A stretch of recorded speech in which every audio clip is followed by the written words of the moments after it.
បាទខ្ញុំបាទក៏សូមជម្រាបសួរទៅកាន់ពុកម៉ែបងប្អូនទាំងគ្នាសូមស្វាគមន៍មកកាន់តម្រុយរថយន្តសម្រាប់នាទី28ខែ6ឆ្នាំ2026ហើយពុកម៉ែបងប្អូនបានឃើញវីដេអូនេះហើយជួយ like ជួយ share ម្នាក់មួយលាបជ័យហេងសំណាងដល់អ្នកគ្នាពុកម៉ែបងប្អូនទាំងគ្នាបាទជួយ like ម្នាក់មួយ subscribe ម្នាក់មួយពុកម៉ែបងប្អូនទាំងគ្នាឃើញពុកម៉ែបងប្អូនមើលច្រើនមិនតែអត់ឃើញ like ក៏ដូចជា subscribe មែនតាជួយ like ម្នាក់មួយបងប្អូនទាំងគ្នាដើម្បីទៅបាននៅតម្រុយថ្មីប្រចាំថ្ងៃជាបន្តទៀតបងប្អូនទាំងគ្នា subscribe ម្នាក់មួយផងហើយ like ម្នាក់មួយផង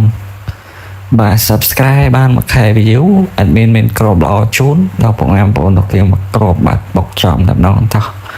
ហើយនេះគឺជាតម្រុយកាលពីថ្ងៃទី28នេះបងប្អូនទាំងគ្នាបាទ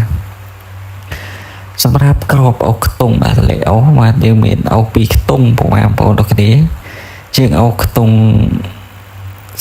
0និងអុកខ្ទង់6បាទបងប្អូនលេងថ្ងៃទី28ហ្នឹងបងប្អូនទាំងគ្នាលេងម៉ោង4កន្លះនិងម៉ោង6កន្លះហើយបងប្អូនកុំភ្លេចជួយចុច like ឲ្យ admin មួយផងហើយក្រប admin ស្រួលលេងបាទតែពីរក្របទេហើយលេខបុកបាទយើងបុក05សម្រាប់ខ្ទង់0យើង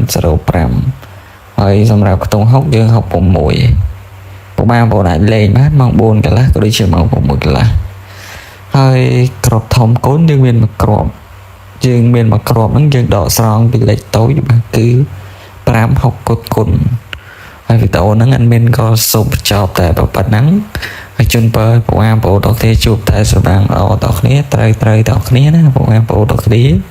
អរគុណច្រើនបាទជម្រាបលាជួបគ្នានៅវីដេអូក្រោយជាបន្តទៀតបាយបាយជួយ like subscribe បើសារក្តឹងមេដៃឡើងលើម្នាក់មួយផងណាបាទអរគុណច្រើនបាទ comment 168ហេងបាយបាយ